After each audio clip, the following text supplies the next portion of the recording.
નમસ્કાર. Education innovation ફેર અરવલ્લી જિલ્લા પ્રેરિત વર્ષ 2025-26માં આપનું સ્વાગત છે. મિત્રો, મારા ઇનોવેશન ફેરનું શીર્ષક છે બોર્ડ અને નીટના ગુરુમંત્ર. આ ગુરુમંત્રને હું ટૂંકમાં સમજ આપને આપીશ. મારા વિદ્યાર્થીઓના પરિણામમાં સુધારા અર્થે મેં બનાવેલી કેટલીક 11 થી 12 પદ્ધતિઓ આપ સમક્ષ રજૂ કરું છું. આ પદ્ધતિઓનો પ્રયોગ હું જ્યારે બોર્ડ કે નીટની પરીક્ષાઓ આવતી હોય ત્યારે ઝડપી રિવિઝન કરાવવા માટે બાળકોને સરળતાથી વધુ યાદ રાખી એમના તણાવને ઓછો કરી એમનો ઉત્સાહ વધારવા, એમની નિરસતા દૂર કરવા, એમનો ડર દૂર કરવા અને આત્મવિશ્વાસ બનાવી અને પરિણામમાં સુધારો લાવવા માટે આ પદ્ધતિઓ વાપરું છું. આ પદ્ધતિ ઉપયોગ કરતા પહેલા હું બાળકોને સૌપ્રથમ 3 મિનિટ અવશ્ય ધ્યાન કરાવું છું, જેનું હું 5 સેકન્ડ માટે કેવી રીતે ધ્યાન કરાવું છું.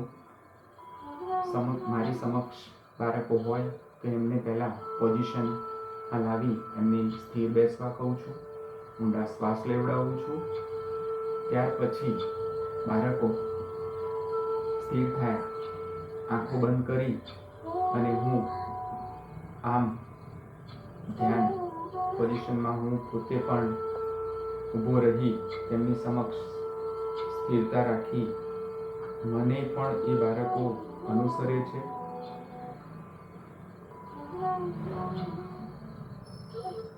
અંતે બાળકો સ્થિર થાય પછી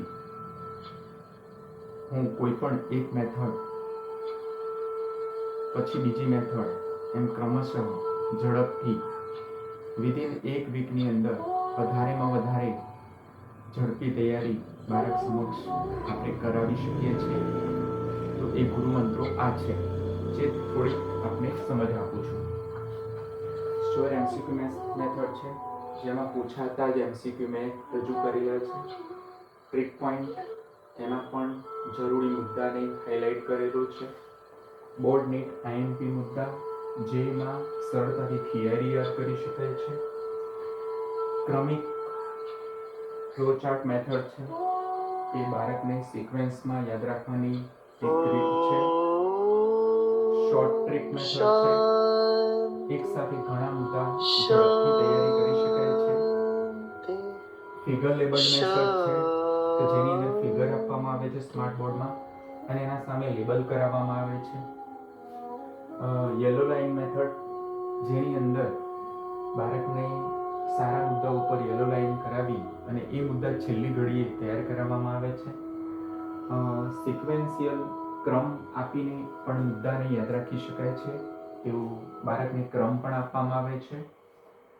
યલો નેટ લાઇન અને ત્રાંસી લાઇન, તો યલો લાઇનના નીચે નેટમાં પૂછાતા શબ્દો હોય તો એના નીચે એન કરવામાં આવે છે અને કાં તો ત્રાંસી લાઇન કરવામાં આવે છે. તો બાળકને ખબર પડે છે કે આ લાઇન સરે આપણને આઈએમપી તરીકે રજૂ કરેલી છે, તો બાળક સરળતાથી આ વસ્તુ યાદ કરે છે. આઈએમપી એમસીક્યુમાં 1 લાઇનર સિંગલ લાઇનર ક્વેશ્ચન છે, કે જેમ કે પ્રશ્ન તો એના સામે જવાબ. આઈએમપી પ્રેક્ટિકલ, હવે જ્યારે હું પ્રેક્ટિકલ મારી લેબમાં કરાવું છું ત્યારે प्रश्न 1, प्रश्न 2, प्रश्न 3, शरीर और परिषद के प्रति सजग होते होते रजू करी फिर एक गहरी सांस लीजिए प्रैक्टिकल પણ હું કરાવું છું, જેથી બાળકને છેલ્લી ઘડીએ પ્રેક્ટિકલની પરીક્ષામાં પણ મુશ્કેલી પડતી નથી. અને એ દરેક પ્રેક્ટિકલમાં શું કરવું, શું લખવું એની પણ મેં મારા જે નમૂનામાં શું લખવું, પ્રેક્ટિકલના પ્રશ્ન 1, 2, 3 માં શું લખવું એ પણ મેં મારી નોટ્સમાં રજૂ કરેલું છે. તો આ આપની સમક્ષ મેં મારી પદ્ધતિ રજૂ કરી, જે આપના વિદ્યાર્થીઓને અર્પિત કરશો. તેવી અભ્યર્થના સાથે વિરમું છું. વિશ્રામ. Thank you.